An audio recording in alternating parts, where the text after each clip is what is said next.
नमस्कार।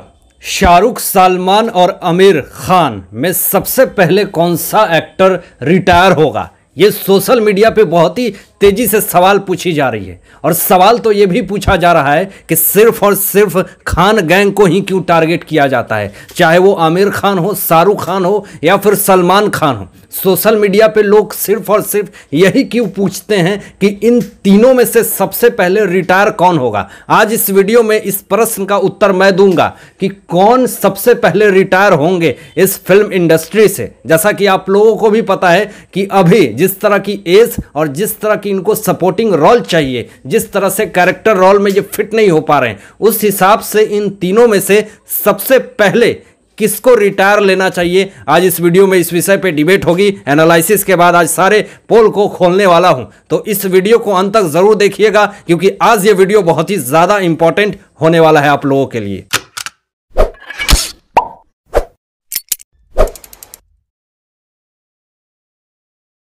खान गैंग पे लोगों का टारगेट तो है ही, लेकिन आपको यह भी बता दूं कि सिर्फ और सिर्फ खान गैंग को ही क्यों, अभिषेक बच्चन और अक्षय कुमार पे क्यों लोगों टारगेट नहीं करते, क्यों बातें नहीं करते। लेकिन आपको मैं इस सवाल का जवाब दूंगा। आमिर खान तो नहीं, आमिर खान तो डर के मारे 2 साल से फिल्में रिलीज नहीं कर रहे हैं, लेकिन शाहरुख खान और सलमान खान की जिस तरह से फिल्में back to back flop to flop हो रही है, चाहे वो राधे योर मोस्ट वांटेड भाई जिस तरह से फ्लॉप हुई, जिस तरह से उनके प्रशंसकों ने खरी खोटियां सुनाई, ना जाने कितने सारे कॉन्स्पिरेसी हुए, और इस फिल्म को पूरी तरह से भद्दी रेटिंग मिलने के बाद ये फिल्म जिस तरह से मुंह औंधे गिरी, दोबारा तो हिम्मत नहीं होनी चाहिए किसी भी एक्टर को कि मैं दोबारा रिस्क लूं। लेकिन फिर भी वो तो भाई हैं, वो फिर रिस्क लेते हैं, फिर टाइगर 3 को लाने की बात चल रही है। लेकिन शाहरुख खान के तो बीच में अंतराल ही बहुत हो गए हैं उनकी फिल्में आने से। आपको याद ही होगा कि जीरो जैसी फिल्म, हैप्पी न्यू ईयर जैसे फिल्म जिस तरह से फ्लॉप हुई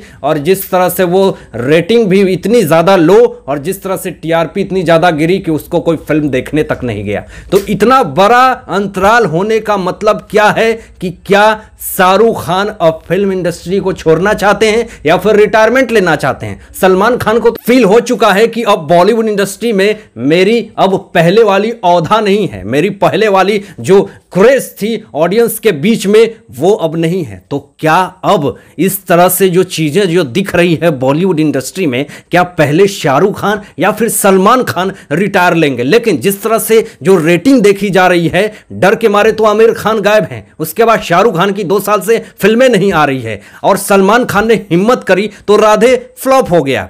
तो अब एनालिसिस करने के बाद मैं अपना ओपिनियन दूंगा कि पहले कौन एक्टर हैं जो बॉलीवुड इंडस्ट्री से रिटायर लेने वाले हैं। एक बॉलीवुड न्यूज की बहुत बड़ी चैनल है पिंक विला, उसके रिपोर्ट के अनुसार मैं आपको बता दूं कि उसकी रिपोर्ट कहती है और उसके ऑडियंस का यह तर्क है और विचार है कि वो कहते हैं कि सबसे पहले शाहरुख खान फिल्म इंडस्ट्री से रिटायर होंगे, क्योंकि शाहरुख खान कभी भी नहीं चाहते कि मैं इतना एज हो गया फिर भी मैं 25 साल के लड़के की तरह ही वो रोल को प्ले करते हैं। वो कभी नहीं चाहते कि मैं अपने कैरेक्टर में 55 साल के पिता का रोल करूं, वो कभी नहीं चाहते। तो इससे यही कंक्लूजन निकलता है कि शाहरुख खान अपने प्रतिष्ठा की इमेज को बनाए रखने के लिए वो कभी भी वो पिता का रोल नहीं करेंगे, क्योंकि उनका ईगो हर्ट हो जाएगा। तो हमें लगता है कि सबसे पहले शाहरुख खान ही फिल्म इंडस्ट्री को अलविदा कहेंगे। अब भाईजान जो हैं वो बहुत ही अपने आप में ईगोस्टिक है, वो कहते हैं कि चाहे कितनी भी फिल्में मेरी फ्लॉप होगी, मैं सकारात्मकता के साथ आगे बढ़ूंगा। मैं सोचूंगा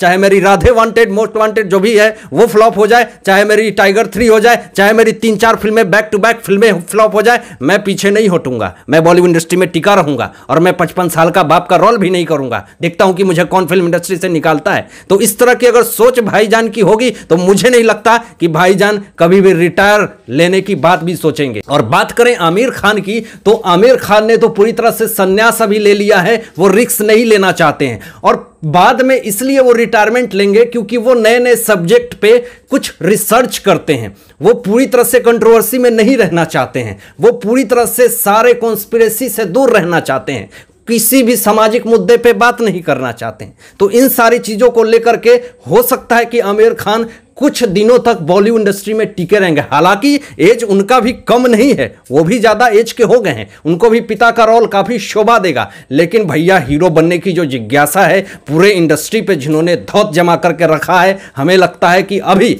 ये सारी चीजें इन लोगों को सोचने की जरूरत है, क्योंकि बार बार इतने फिल्मों के लॉस होने से अच्छा है कि आप अपने आप को देखें कि हमारी सच में उम्र क्या है। अभी तीनों खान की जो उम्र है वो 50 साल से ज्यादा है, लेकिन तीनों अपने आप को मैचो मैन से कम नहीं समझते हैं, अपने आप को परफेक्ट समझते हैं और ये कहते हैं कि भैया मैं तो 25 साल की उम्र में पूरी तरह से फिट हो जाता हूं। आपको याद होगा कि पिछले 6 फिल्मों में पूरी तरह से जो back to back Shahrukh Khan की फिल्में आई, उसमें से मात्र एक फिल्म ही हिट हुई, जो कि शाहरुख खान की रईस फिल्म थी, वही हिट हुई। और 2018 में जीरो फिल्म आई शाहरुख खान की, और ये अभी तक की सबसे लंबी गैप है शाहरुख खान की। 3 साल हो गए लेकिन अभी तक उनकी एक भी फिल्म नहीं आई। इससे फैंस लोगों के बीच में पूरी तरह से हड़कंप मची हुई है कि क्या शाहरुख खान डर चुके हैं या फिर शाहरुख खान को यह लग रहा है कि मैं अगर अब फिल्में रिलीज करूंगा तो ऑडियंस पसंद नहीं करेगी। इस तरह की भय और इस तरह की डर आखिर है क्यों? क्या बॉलीवुड की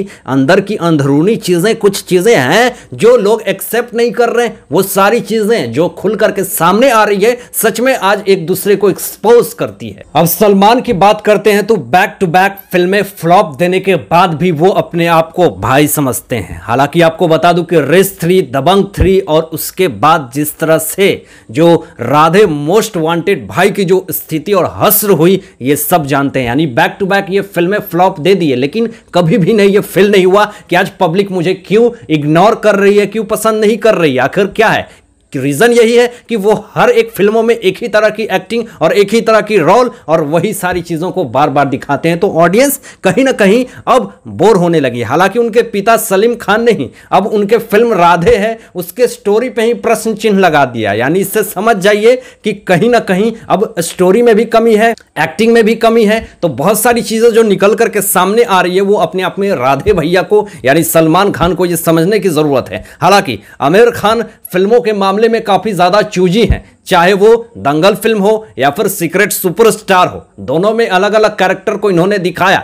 लेकिन ये इतने दिनों की जो अंतराल है, जो इतने दिनों से ये फिल्में रिलीज नहीं कर रहे हैं, ये अपने आप में एक संदेहजनक है कि क्या हुआ, कि क्या मिस्टर परफेक्शनिस्ट जो अपने आप को मानते हैं वो कहीं ना कहीं क्या वो अपने आप से डर रहे हैं। और लाल सिंह चड्ढा जो उनकी फिल्में आने वाली है वो भी एक बड़ी फिल्म द फॉरेस्ट गम की पूरी तरह से कॉपी है। तो कहीं ना कहीं आज सोशल मीडिया पे उनको लेकर के भी ये सवाल उठ रहे हैं कि अब जो आमिर खान की फिल्में आएगी द फॉरेस्ट गम की जो रीमेक बना रहे हैं लाल सिंह चड्ढा, उसको वो फिल्म को हम पूरी तरह से नहीं देखेंगे, बायकॉट करेंगे, बैन करेंगे, क्योंकि हमें नई स्टोरी चाहिए, कुछ नया चाहिए। और इस तरह की जो फिल्में ये कॉपी पेस्ट लेकर के आ जाते हैं तो हम ऐसे फिल्मों को नहीं देखेंगे, ऐसे फिल्मों पे पैसे नहीं लगाएंगे। सारे कंक्लूजन को मिला करके लास्टली यही समझ में आता है कि अगर खान को अगर फिल्म इंडस्ट्री में काम करना है तो एक लाइन में यही समझनी होगी, अगर लंबे समय तक टिकना है आपको बॉलीवुड इंडस्ट्री में तो आपको अपने उम्र के हिसाब से रोल को प्ले करना होगा, स्क्रिप्ट पे ध्यान देनी होगी।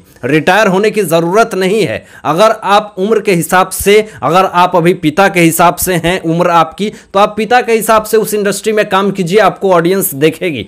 लेकिन आप 55-56 साल के होने के बाद आप 25 साल 26 साल के उम्र के एक्टर और एक्ट्रेस के साथ काम करेंगे तो सच में ये बहुत ही बुरा लगता है, ऑडियंस को भी देखने में मजा नहीं आता। तो इस पर काम करने की जरूरत है। अब ये सारे विचार पिंक बिला के हिसाब से हमने आपको दिया, अपनी भी विचार कुछ व्यक्त करी, लेकिन आप लोगों के विचार और आप लोगों की सोच की मैं कद्र करता हूं, रिस्पेक्ट करता हूं।